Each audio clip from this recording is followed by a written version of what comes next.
समाज व्यवस्थेमध्ये संविधानाच्या निर्माणमध्ये अनन्यसाधारण महत्व आहे.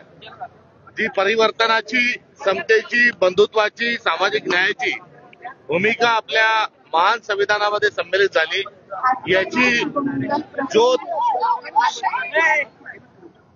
याची ज्योत तेवत ठेवण्याचं किंबहुना हस्तांतरित करण्याचं काम महात्मा ज्योतिबा फुले तथा फुले दाम्पत्यांनी केलेलं आहे. आजही शेतकऱ्यांचा असूड हा तेवढाच आपल्या सगळ्यांसाठी रेलिव्हंट आहे, प्रासंगिक आहे आणि त्यासोबतच महिलांच्या संदर्भातील धोरणं ही आजही त्यांच्याकडून आपल्याला सर्वांना शिकायसारखी आहे. महात्मा ज्योतिबा फुलेंचा जो वारसा आणि वसा आहे हा बहुजन समाजालाच नव्हे तर आपल्या सर्वांना पुढे घेऊन जाण्याची आवश्यकता आहे. मात्र महात्मा ज्योतिबा फुले, सावित्रीबाई हे दोघेही ज्या प्रवृत्तीच्या विरोधात लढले त्या प्रवृत्तींनी आज पुन्हा एकदा डोकं वर काढलेलं आहे.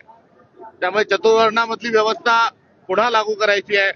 संविधानातील समता, सामाजिक न्याय, बंधुता ही मूल्य जी आहेत या सगळ्या मूल्यांना बाजूला सारण्याचा कुठेतरी सत्ताधाऱ्यांकडून प्रयत्न होत आहे.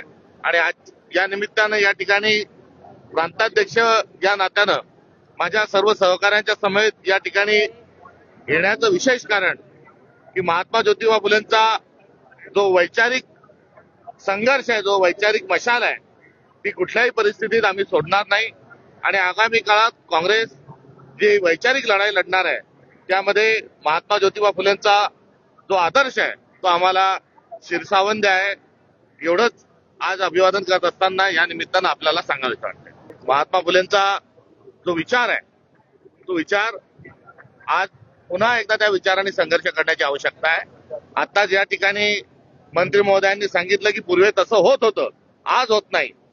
आणि हे सांगत असताना त्यांनी आज ही जो भेदाभेद होत आहे, ज्या शाळा ज्या आहेत सरकारी शाळा त्या बंद होतात आहे, महिलांवर अत्याचार जे वाढत आहेत याला मात्र त्यांनी बगल दिली.